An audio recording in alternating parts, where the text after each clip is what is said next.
Hey girl, so I just want to talk a little bit about how to have a glow up in the summer months. And I'm just going to get right into it. The reason that I think it's so important to glow up in the summertime is because it's the summertime. It's warm outside. The weather is perfect. Most of the week is sunny. It's beautiful. Naturally, the summertime just kind of increases um, all the endorphins that we have inside of us to motivate us, to make us want to be outside, to make us want to be active, to make us, just kind of focus on careers and growth and goals and all those things. So I really think it's important to utilize the summer months so that we can, level up as we go into the fall and the winter months. For me, I just want to get a little bit into why I am in a glow up season right now. And as some of you all know, I am going through what I call a breakup. It's not necessarily a real breakup because I wasn't in a relationship with this person, but I was dating this person actively for about 5 or 6 months. And now that we aren't talking anymore, it is somewhat of a hard time for me. And normally, what I would do is I would just replace that person. I would just get another boyfriend, another guy to talk to, and I get over one guy by getting another guy. And trust me, I'm such an advocate for that. Whether it's healthy or not, I do feel like it is the fastest and best way to get over somebody. But this time around, I'm trying to do something different. I don't want to replace him with someone else. I actually don't want to date at all right now. Now, hear me out. I'm not one of those people that's going through a phase of feeling traumatized where I feel like, okay, I'm done. I'm done with men. I'm this past situation really got me stuck, to where I just don't trust them anymore. I don't want to deal with them anymore. Like that's not what I'm on. This is more about me. When this situation happened with him, it kind of put me into a mindset of me realizing that I gave him too much power and he had too much of an effect in my life. And that's not something that I usually allow a man to have in my life. Like I've trained myself really well on how to not put all of my eggs in one basket and to get too excited over a man, even if he's doing all the right things. And so for me, I'm kind of taking myself back through the steps of how I got to that place, how I got through that or got to that mindset to allow him to have that much um, power in my life. And so for me, I found that the best way to do that is just to remove dating altogether out of my life right now and to just focus on myself, focus on um, doing things that just feed my energy and feed my soul. Now, it doesn't mean that I'm not going to date at all. I will date, but the purpose of dating right now isn't to have a relationship or to see where that goes. It's just more for casual fun, I guess I should say. Um, Feelings will not be getting activated if I date anybody in the next 6 months. That's just not my focus right now. Is My focus is not men right now. My focus is growth within myself. So I feel really, really good about it. I'm actually happy that I'm on this journey, and I'm about 2 weeks in, and I'm like so excited about how great I feel considering the events of things that's been happening in my life in the month of May. Like I just and normally I would just go with that energy and that flow and just kind of dig myself down into a deep, deep, dark black hole. But this time around, like I'm not. I was like, you know what? I'm not going to allow myself to do that this time. Let me do these things, that I need to do. And honestly, I didn't make a plan for it. I just was like, you know what? I need to do something else. I need to flip the script. I need to turn the leaf. I need to try and go in a different direction of what I normally would go in if I was in this situation a year ago or 2 years ago. So, without further ado, I'm just going to get a little bit into some of the things that I've been doing to help myself glow up and how it's been affecting my life so far. So, the first thing is the gym. Now, I've always been an advocate for going to the gym. I've been going to the gym probably for the last 10 or 12 years. I've not been as active at the gym in a strong, like disciplined routine as I have been in the last 2 years. And it is one of those things where I fall off and I get back on the horse. I fall off, I get back on the horse. And this time around, like, I don't know if I'm going to fall off, but right now I feel very optimistic about my gym journey. And I feel very optimistic about the importance of it in my life and how it's been making me feel. So I do think it's very, very important to get a gym membership. Now, if you don't like the gym, try working out outdoors, work out at your home, just try different things that you can do to kind of get yourself into a fitness routine. That's really the important thing, is getting yourself into a fitness routine. The reason that I'm an advocate for the gym, because there's other things in the gym that also helps me with my self-care. So for instance, there is a sauna. I go into the sauna several times a week. There's also a massage chair, which I believe is very beneficial for me in my workout journey. When I do leg day or upper body and I'm sore the next day, like that sauna chair or that hydro chair really like loosens up some of these muscles. And I'm finding that when I'm in the sauna or in the massage chair, I only do it for about 10 minutes, but that 10 minutes, I mean, it really just reactivates energy for me. Like, I'm, like I said, only in it for 10 minutes. I don't allow myself to do anything. I don't scroll on my phone. I just kind of sweat it out, let the massage do its thing, and it is the most relaxing thing ever. And it's just been giving me so much energy. I do it at the end of my workout, and when I leave the gym, I'm feeling a million times better. So those are some of the things that's been helping me when I go to the gym. The other thing is that just going to the gym just gives you so much discipline. Like, if you put yourself on a set schedule, like for me, I try to make sure that I'm going anywhere from 3 to 5 times a week. When I'm not going to the gym, or the days that I'm not going to the gym, I'm working out outside, I'm doing other things. I try to make sure that I work out every day. I try to make sure that I put in at least 45 minutes to an hour every day of giving back, giving my body those necessary things that it needs to be able to become stronger. I am a weightlifting girl. So for me, weightlifting also helps releases anger, stress, just some of the negative things that I need to get out of my space. I'm not the type of person to get mad, are angry easily. I don't have vices, things that I do to help myself day to day to not be stressed or anything like that. I don't, take medications for stress. And, I do have ADHD, and I'm not on Adderall or anything like that. So I find that lifting weights really does help me to release some of the things that have building up throughout the day or the week. So gym is really, really important for self-care. Gym is really, really important for your glow up, because like I said, once you get that discipline with going to the gym, and then you also start to see the results, and you're looking at your body and you're like, okay, like just spending even 1 week in the gym, you're going to see results. 2 weeks is going to be even better results. In a month, you're going to look like a different person, and it's going to increase your confidence. And I'm telling y'all, like, confidence is key. Like, confidence is really key when it comes to feeling better about yourself. So that's just the important thing. I do think that going to the gym is probably one of the most important things that you need to do if you're trying to glow up this summer.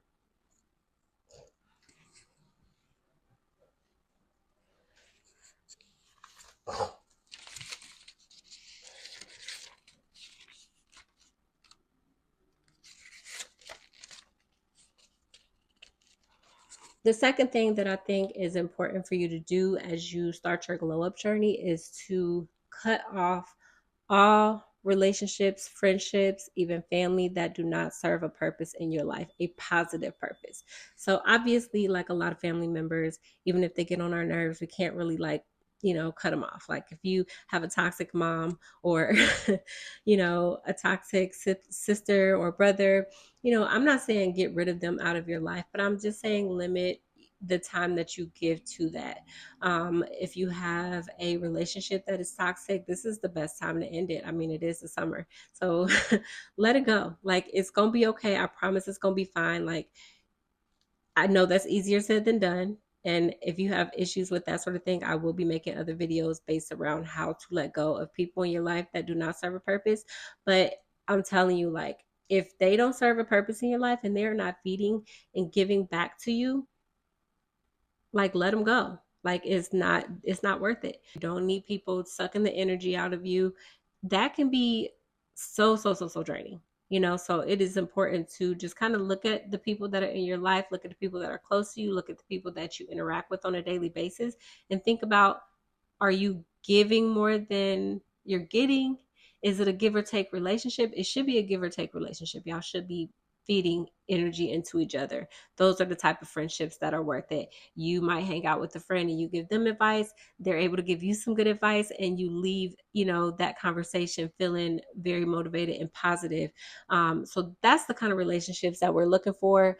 Like I said, if it is a romantic relationship, let it go. If it's a situationship, definitely let it go. Like situationships, they just are not worth it.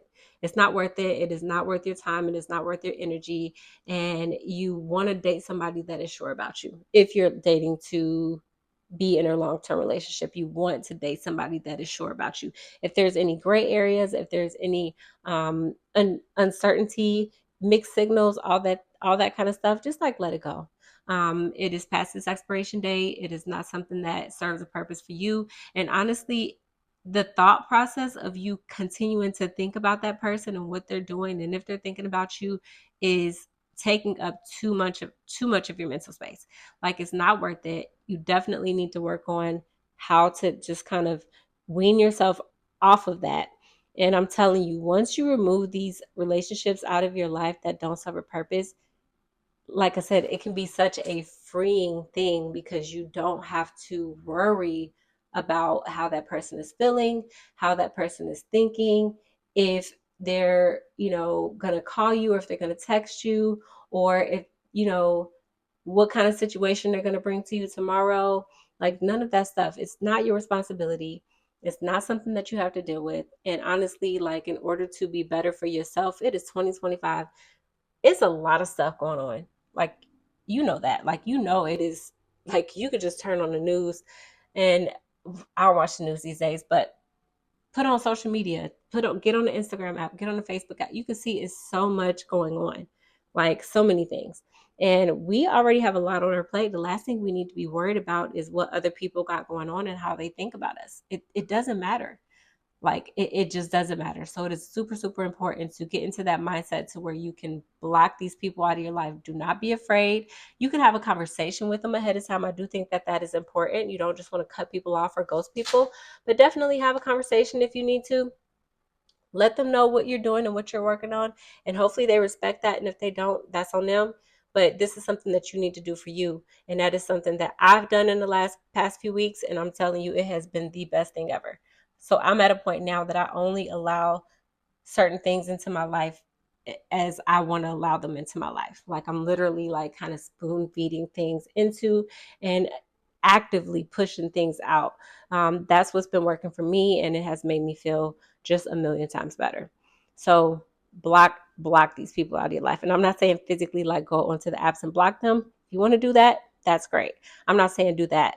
I'm just saying, just don't entertain it. Don't respond. Don't give it any more action than you need to give it.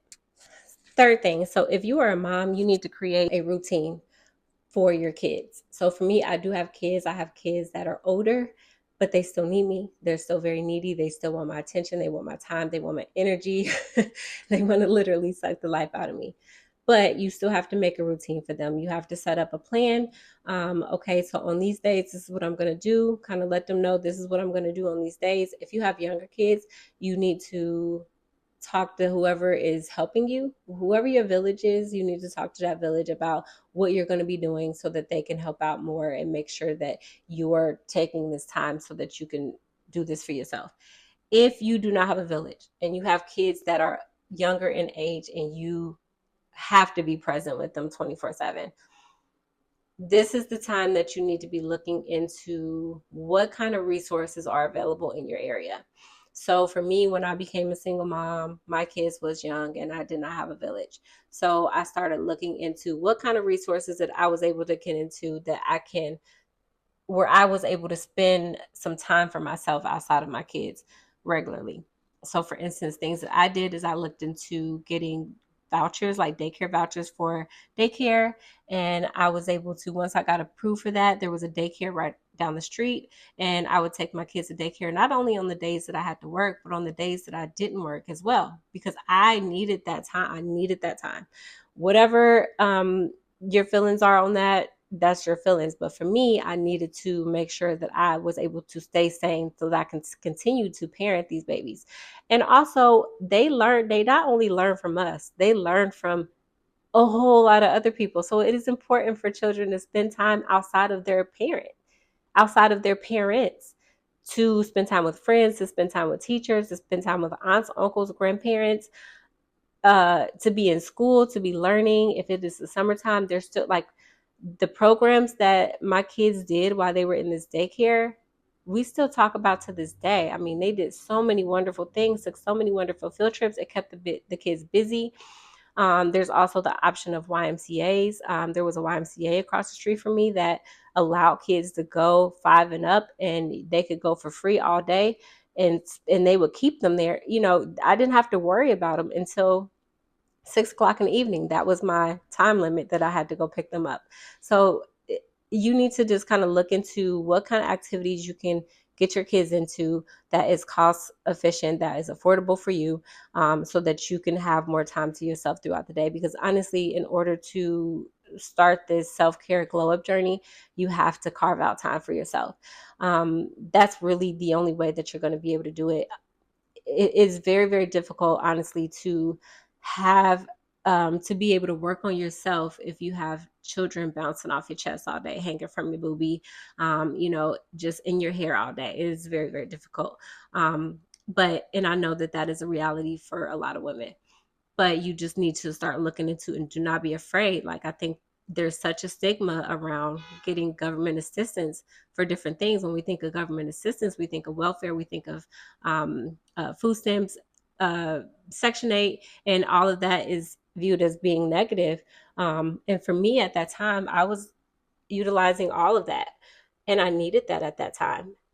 But the most important benefit that I was getting was being able to put my kids in daycare, being able to put my kids in the YMCA. And like I said, now that they're older, my kids are almost grown, and we talk about that. And we were just talking about the day camps or the summer camps that they went to when they were younger, and all the fun things that they did at the summer camps. That was not something that I could afford at that time, but it was available to me because I was lower income. So utilize that. Find some sort of system, routine, plan that you can put into place where you are able to kind of remove having the kids 24 hours a day, so that you can begin the process of working on yourself. So number 5 will be, don't pick up extra work. I know that we are living in a very hard time where we need money. We need money for everything. Not only do we have to pay our bills, but we need to have spending money. We want to save, and we're working 2 and 3 jobs to make that happen. If it is at all possible, I encourage you to not pick up extra work. I feel like during the summer, you should just do the bare minimum when it comes to working. Do enough that's going to pay your bills, maybe allow you to have some spending money, but don't do more than that.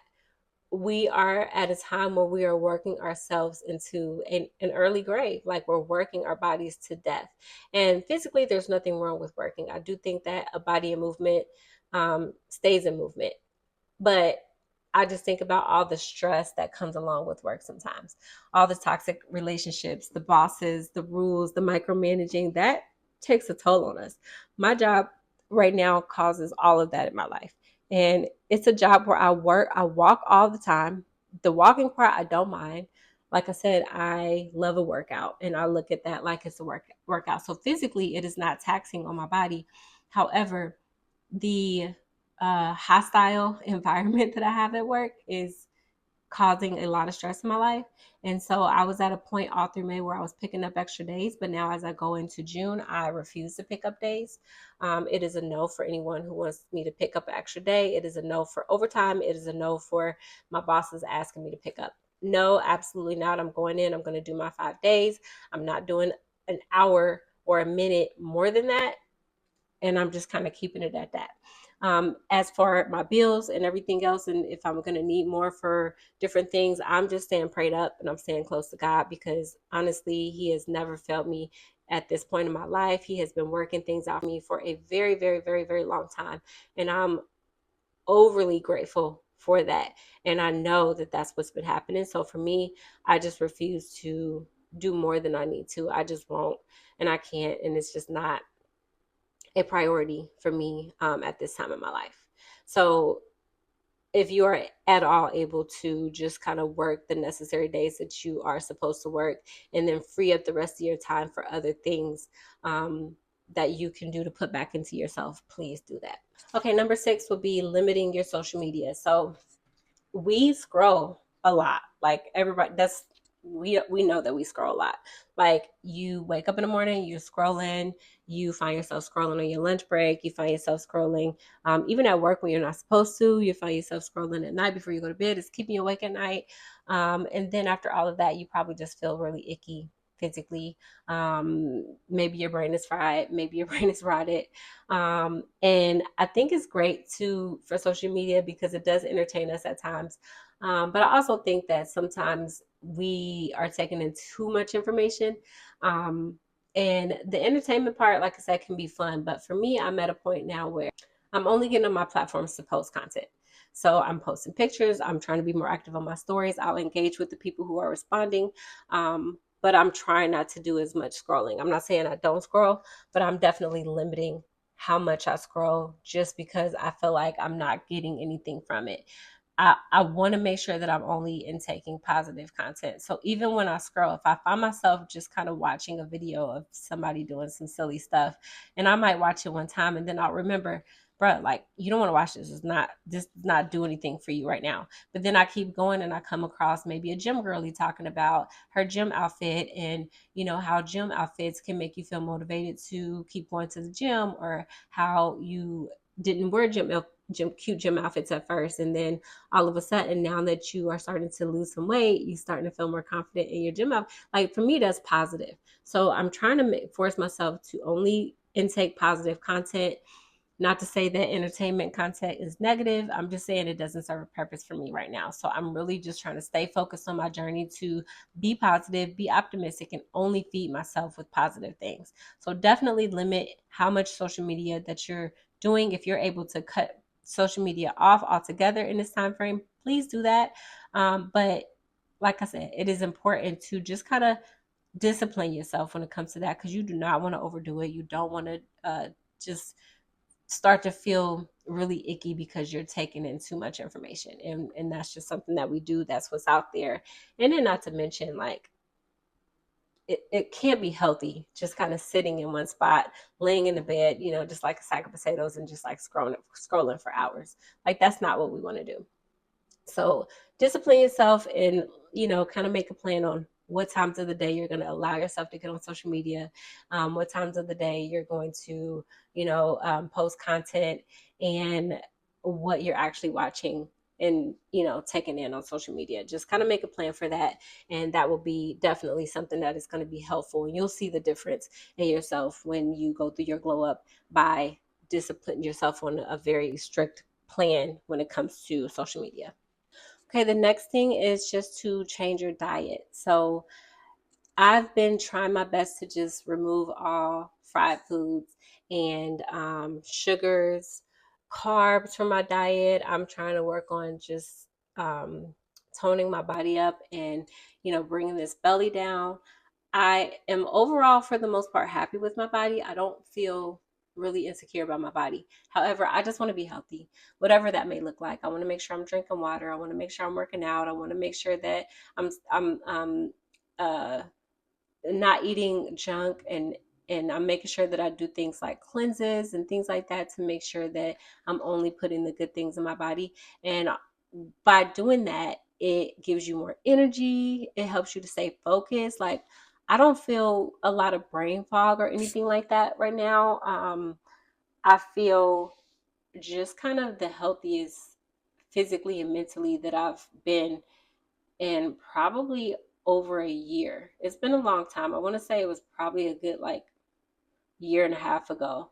that I was in this mindset. And now I'm thinking about it, I think it was a summer, like 1 or 2 summers ago, that I felt like this. And I remember doing the same thing for myself at that time. And now with this one, I'm kind of taking it into overdrive. But, drink your smoothies, eat at home, make your food at home, limit how much you eat out. And if you eat out, make sure it is just really good food that you're putting into your body. I think all of that is important. Limit your alcohol intake. I only drink occasionally, or like usually I drink when I'm on trips or if I am out with friends. And these days that is not often. So definitely limit your alcohol intake because it is bad, bad, bad. I like a margarita just as much as the next person, but I don't like how I feel after drinking. Our body doesn't like it. So if you don't have to drink, don't drink. And if you're in a social situation and you want to drink, by all means drink. But just start thinking about things of even what we're drinking. Like these days, I've been not having so many cocktails if they have sugar. If I get a margarita, I might get a skinny one. Like I'm just really just kind of being mindful of what I'm putting in my body at this point in time. So you definitely want to carve out a diet that works. For me, I eat the same thing like every day, honestly, because I'm not that great at creating food ideas. I'm not a cook. See a lot of great stuff on the internet, but I'm not one of those people that can be motivated at home to make that for myself. So it's definitely important to, whatever works for you, whatever plan you can come up with to make sure you're eating the right things, just stick with that. And then last but not least, the most important thing, the most important way to make sure that you stay on your glow up journey would be to keeping contact with God. Now, this is not the video where I'm trying to force God on everyone. Whatever spirituality you are, whatever denomination you are, whatever God you pray to, do that. If you're, type of person who meditates and reads scripture, do that. I'm fighting by staying close to what we need to stay close to spiritually. And for me, it is the Lord and Savior Jesus Christ. Like I think it is so, I just cannot even stress to you the importance of staying close to God. I talk to him all the time. I talk to him while I'm driving. I talk to him while I'm at work. If I'm using a bathroom, I have a conversation with him. And these days, it's just me thanking him and being grateful for where I am in life, but also telling him that I still need him, what I'm doing right now, what I'm trying to work on. And honestly, my conversations are me asking him to lead me to whatever his purpose and plan is for me. And I'm praying through that and asking him to just allow me to make it work and to teach me as I go. Because I know I have a plan, like I have a plan for this YouTube thing, but my plans and his plans may not even be the same. So I just want what he wants for me. And then also, as I go through this YouTube journey, which I do believe that this YouTube thing is his plan for me as well. I've gotten so many signs around that. So as I go through this YouTube journey, I'm asking him to open up doors. I'm asking him to give me the knowledge because I'm not the smartest person, like not by any means. I'm not a business person. I'm not a techie person. I have ADHD. Like there's so many things that would get in the way of me actually being able to pull this off and make money on YouTube. But what I do know is that my father is the man upstairs and he is able to do anything. He is able to give me the knowledge that I don't have. He is able to set the right people up in my life that will help me through this process. And I genuinely believe that. It also makes me feel so much better day by day when I don't have anyone to talk to, when I'm having a hard time. If I didn't have a great day, like I've been talking to him. And that has been the most important thing that's been working for me in this journey so far. Once again, I did not mean to make this video super long, but here we are. But I do think a lot of this information is very valuable and super, super, super important. So if you watch it to the end, thank you, first of all. And I hope that you learned something from this. And I hope that you got something from it. And I really, really want for you to be in the space that I am in right now, because even though I'm not by any means in the best financial shape, I'm not by any means the healthiest mentally, spiritually, or physically, I do believe that I'm on my way and I feel so happy about it. And I want you to feel that too. So stay tuned for my next videos. And I really hope you enjoyed it once again. So thank you so much for watching, and peace out.